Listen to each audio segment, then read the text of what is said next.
Hello students, today's topic is arithmetic progression, and before that I will give you a little bit idea about sequence and series.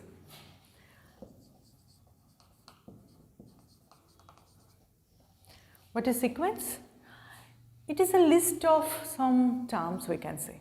If we write U1, U2, U3, suppose the nth term is UN and it goes on.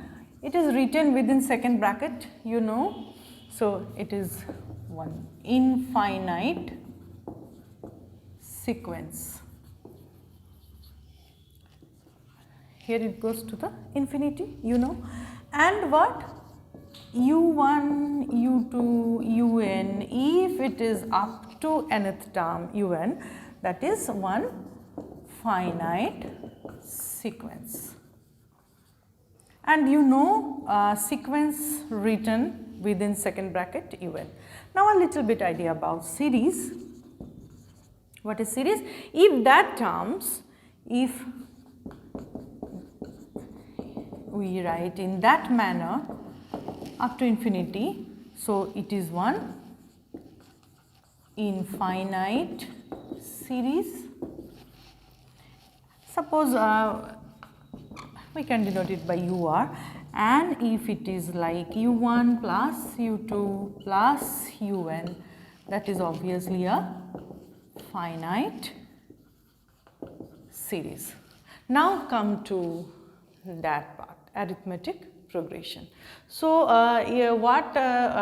why we have discussed about sequence and series? Because arithmetic progression is a terms in a sequence.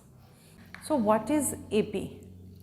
AP is a sequence of some terms where each term after the first term we can get the adding one constant term with the preceding term. I think it is not clear to you. If I give one example, that will be very much clear to you. Okay.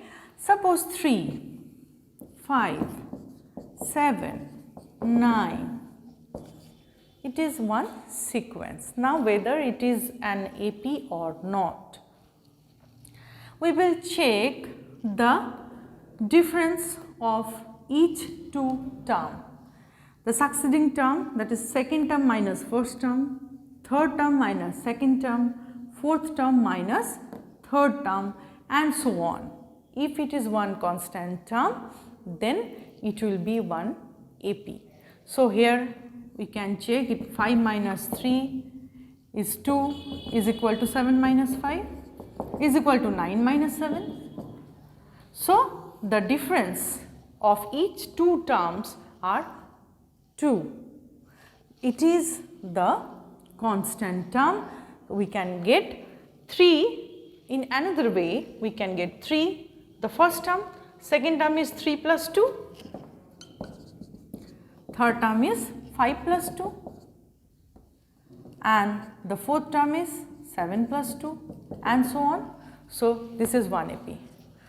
Another example. Suppose it is 18, 20, 18, 16, 14, whether it is an AP or not? Yes, it is, because the first term is 20 and subtracting each term. So 18 minus 20, that is minus 2, which is 16 minus 18, 14 minus 16, and so on. So the difference is minus 2. So it is an AP. Now the general form of an AP is A plus D, A plus 2D, A plus 3D, and so on, where A is the first term and D is the common difference.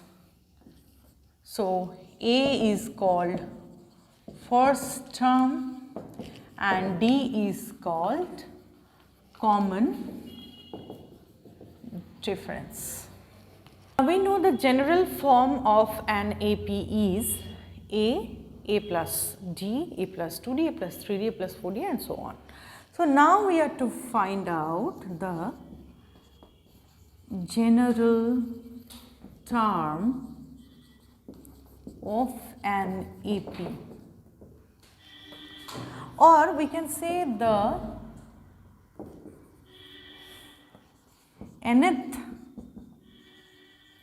term of an AP.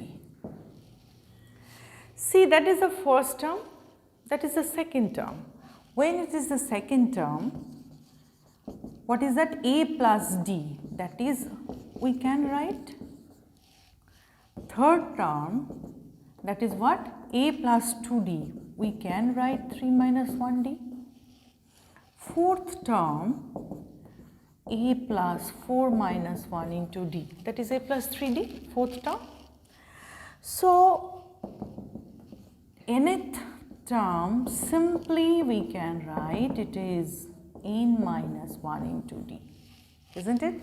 The second term is 2 minus 1, third term 3 minus 1, fourth term 4 minus 1, then nth term is n minus 1 into D.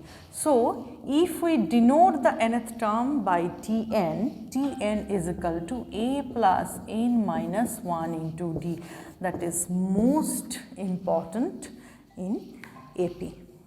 Okay. So, for example, suppose the AP is like 3, 7, 11, 15, and our question is what? Find out 10th term. So, we are to find out T10. How to find out? Very simple. First find out the first term. First term is what? A is 3, and what is the common difference? Common difference you know how to find out. Second term minus first term, third term minus second term, fourth term minus third term, like this. So, succeeding term minus the preceding term. So, it is simply 7 minus 3 is 4, 11 minus 7 is 4, 15 minus 11 is 4. So, D is 4. So, what is T10? Applying the formula, A is 3, here n is 10 minus 1 into D, that is 4. So, it is 3 plus 9 into 4, that is 3 plus 36. So, the answer is 39. And now, my question is for you, that is, if the AP is example 2, AP is suppose 18, 12, 6, 0, what is the suppose 13th term? Find out the answer and write it in the comment box.